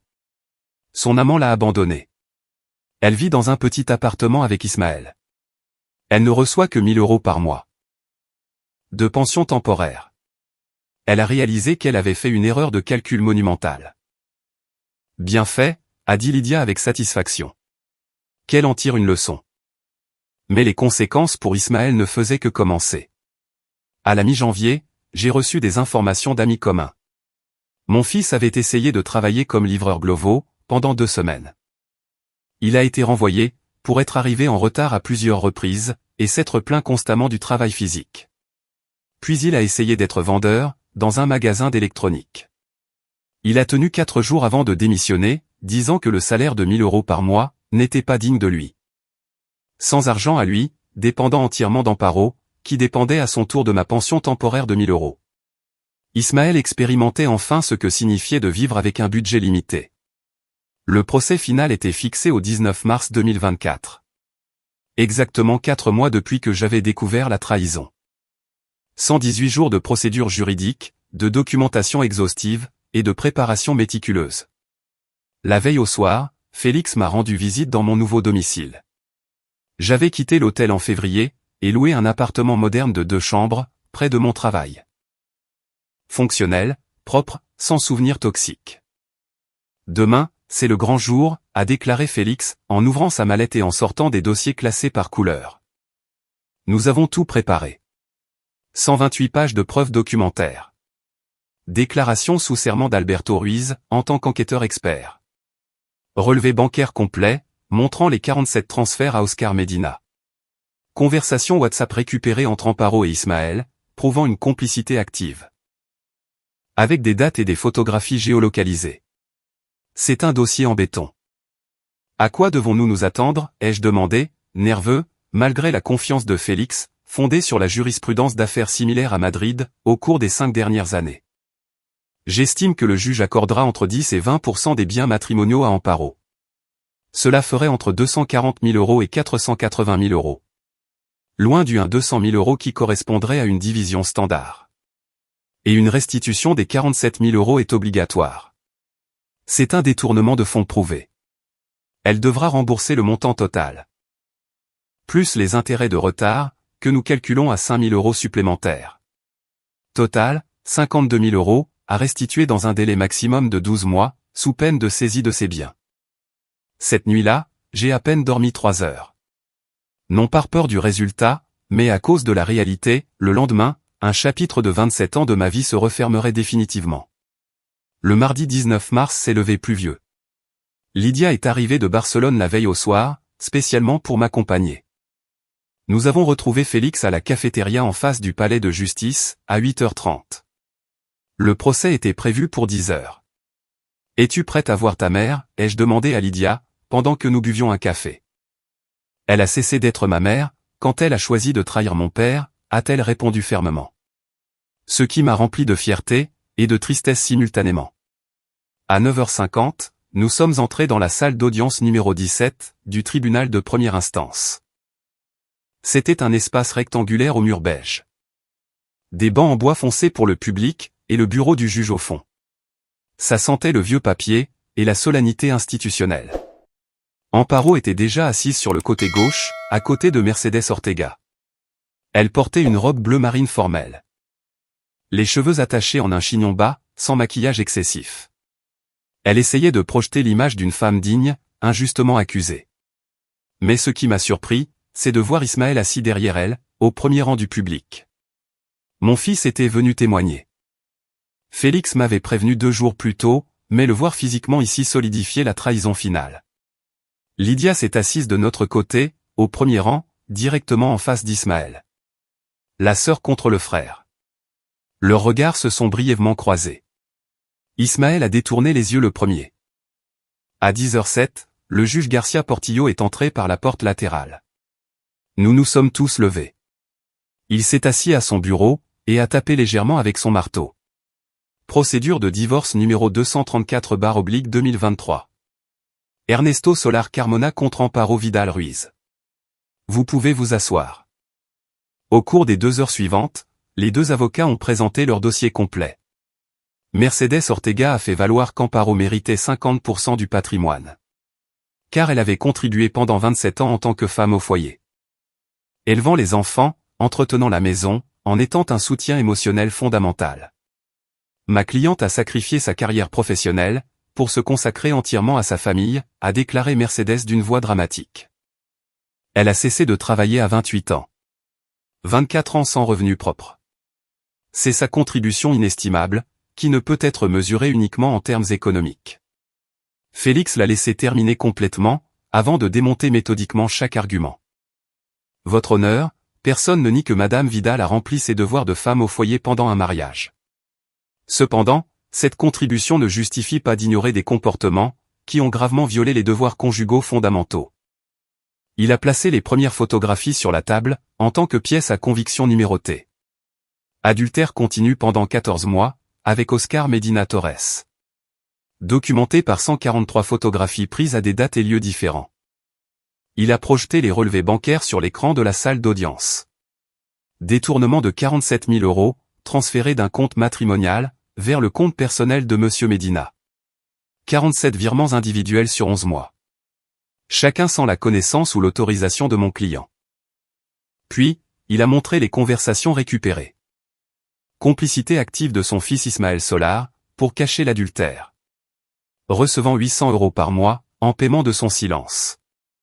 11 200 € au total, sur 14 mois. Le juge Garcia Portillo a examiné chaque document attentivement, pendant que Félix parlait. Il prenait constamment des notes sur son ordinateur portable. Le Code civil espagnol établit clairement, dans son article 1396, que les conjoints doivent se respecter, s'assister et agir dans l'intérêt de la famille. Le comportement de Madame Vidal viole directement ce devoir fondamental.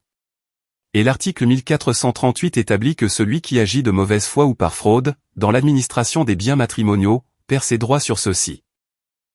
Mercedes Ortega a essayé de répliquer. Votre honneur, les problèmes conjugaux proviennent des 2 côtés.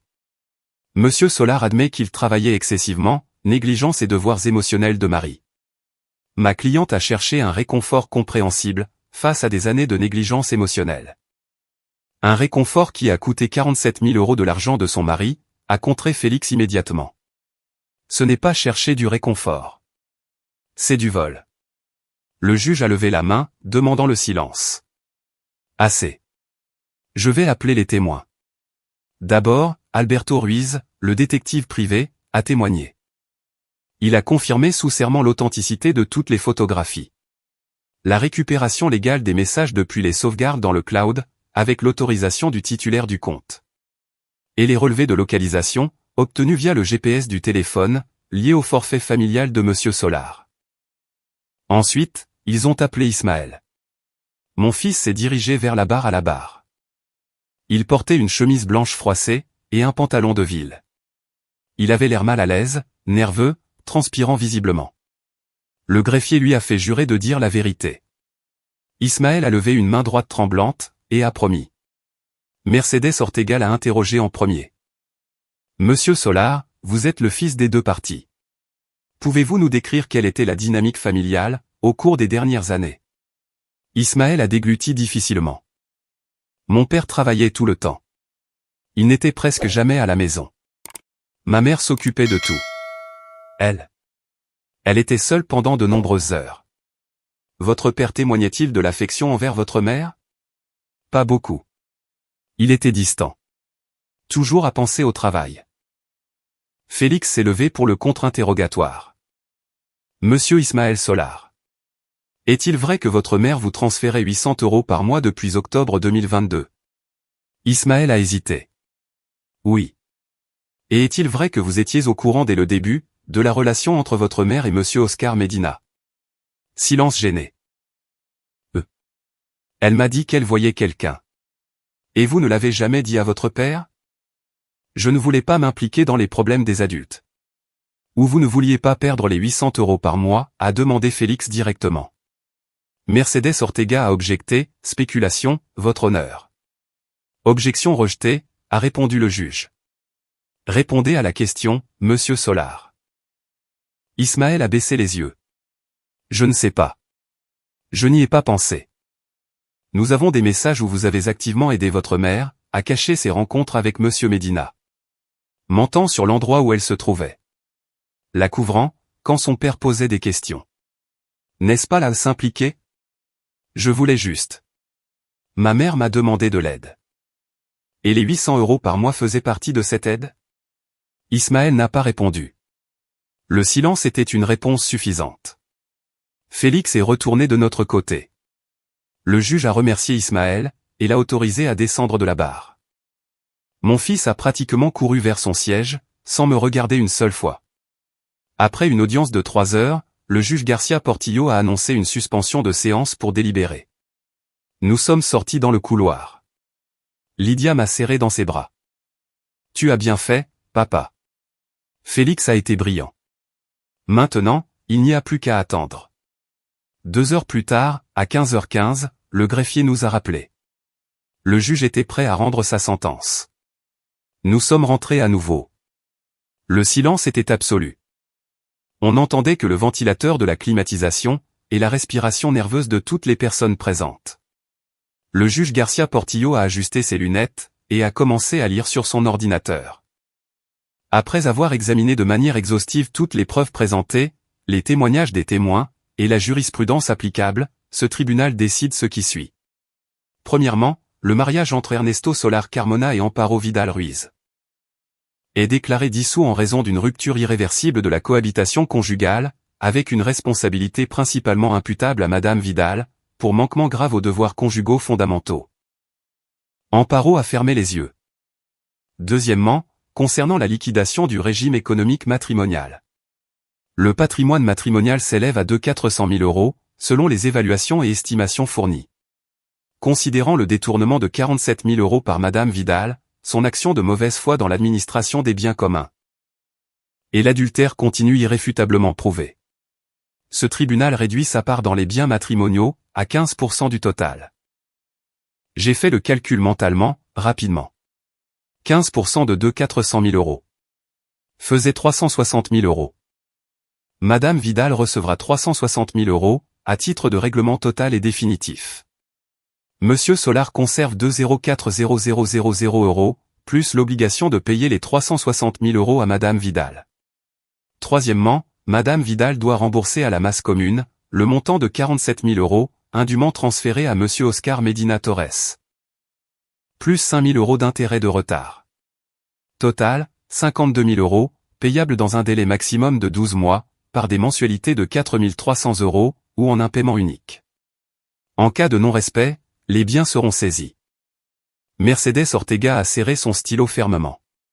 Quatrièmement, pension compensatoire. Compte tenu des circonstances de l'affaire, du comportement de Madame Vidal, et considérant qu'elle recevra 360 000 € lors de la liquidation des actifs, aucune pension compensatoire n'est applicable. Amparo a ouvert les yeux brusquement. 0 pension. Même les 1 000 € temporaires ne continueraient pas. Cinquièmement, frais de justice. Madame Vidal prendra en charge 70% des frais de justice des deux parties. Pour avoir agi de mauvaise foi, et avec imprudence procédurale, en cachant des informations pertinentes pendant la procédure. Le coût total est estimé à 18 000 €. Le juge a fermé son ordinateur portable. Jugement définitif rendu en 20 jours ouvrables, sauf appel. La séance est levée. Il a tapé de son marteau. Tout était fini. Nous avons quitté le palais de justice sous la légère pluie de mars. Lydia pleurait, mais de bonheur. Tu as réussi, papa. Justice totale. Félix m'a serré la main. 15% est l'une des divisions les plus basses que j'ai obtenues dans des affaires de communauté de biens. Le juge a parfaitement compris la gravité de ces actes. À l'intérieur, je ne ressentais pas d'euphorie. Je ressentais du soulagement, de la paix. L'histoire était close. Ce soir-là, j'ai dîné avec Lydia, dans un restaurant italien près de mon appartement. Nous avons parlé d'avenir. Elle m'a dit qu'elle envisageait de revenir à Madrid, pour ouvrir son propre cabinet d'architecture. Je lui ai offert une aide financière pour démarrer. Elle a accepté avec des larmes de gratitude. Cela fait 15 mois que ce catastrophique mardi de novembre a eu lieu. Aujourd'hui, nous sommes en juin 2025. Je vis dans une petite maison, que j'ai achetée avec une partie de l'argent du règlement. 2 chambres, une cour arrière, un quartier calme. Simple, mais entièrement à moi. Amparo travaille comme caissière, dans un supermarché Mercadona, gagnant 1 000 € par mois. Elle vit dans un petit appartement loué de 45 mètres carrés, à Tétuan. Elle paie 4 300 € par mois, pour la dette des 52 000 € qu'elle doit rembourser. Il lui reste 7 mois de paiement. Elle est toujours célibataire. Oscar Medina n'est jamais revenu. Ismaël a finalement obtenu un emploi stable, comme employé dans une agence. Il gagne 1 300 € par mois. Il vit toujours avec Amparo, parce qu'il ne peut pas se permettre son propre appartement. Il a vendu la BMW pour 12 000 €, afin de payer ses dettes accumulées. Il ne me parle plus. Je ne lui parle pas non plus. Lydia a ouvert son cabinet d'architecture en avril. Solar Architect, indique l'enseigne. Je lui ai prêté 100 000 € sans intérêt. Elle insiste sur le fait qu'elle me remboursera. Je lui dis que c'est son héritage anticipé. Nous dînons ensemble tous les dimanches, sans exception. Je n'ai jamais revu Amparo, depuis le jour de la sentence. Nous avons signé les papiers finaux chez un notaire le 22 avril, sans échanger un mot. Je lui ai transféré les 360 000 € sur son compte bancaire, comme le juge l'avait ordonné. Elle a signé un accord final. 2 étrangers clôturant un contrat. Est-ce que je regrette quelque chose? Ça fait encore mal parfois, dans des moments calmes. Quand je vois des couples plus âgés se promener, main dans le parc. Mais la douleur est différente maintenant. Ce n'est pas la douleur de la trahison. C'est la douleur d'accepter que 27 ans de ma vie ont été partagés avec quelqu'un qui ne m'a jamais vraiment apprécié à ma juste valeur. J'ai appris que la famille n'est pas définie par le sang ou les noms de famille. Elle est définie par la loyauté, le respect et l'amour véritable. J'ai perdu une femme qui ne m'a jamais vraiment appartenu. J'ai perdu un fils qui a choisi 800 € plutôt que son père. Mais j'ai gardé ma dignité, ma richesse honnêtement gagnée. Et une fille qui vaut plus que tout l'or du monde. La justice ne ramène pas le temps perdu. Elle n'efface pas l'humiliation subie. Mais elle rétablit l'équilibre. Et elle m'a permis d'apprendre la leçon la plus importante. Je n'accorderai plus jamais ma confiance à quelqu'un qui ne la mérite pas. Et je ne confondrai plus jamais la sécurité financière avec le véritable amour. Aujourd'hui, je dors paisiblement. Et cela, après tout, vaut plus que n'importe quel mariage fondé sur des mensonges. Si vous avez aimé cette histoire, aimez la vidéo, abonnez-vous à la chaîne, et partagez vos impressions dans les commentaires. Pour écouter l'histoire suivante, cliquez sur la case à gauche. Merci d'avoir regardé. Nous voici de retour, mec. Une nuit de pluie ici, les gars. Avec vous. Content de vous voir ici. Applaudissements. Nous ne le méritons pas. Nous ne le méritons pas. Après une journée aussi dure, mec. Après une journée aussi mouvementée, nous voici invaincus. J'aime ça.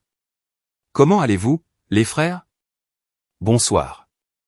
Parle-moi, dit Dunn. Tout va bien? D'accord. Comment vas-tu, mon frère? Parle-moi, Pirlo. Pirlo 420 dans la place. Comment ça va, mon frère?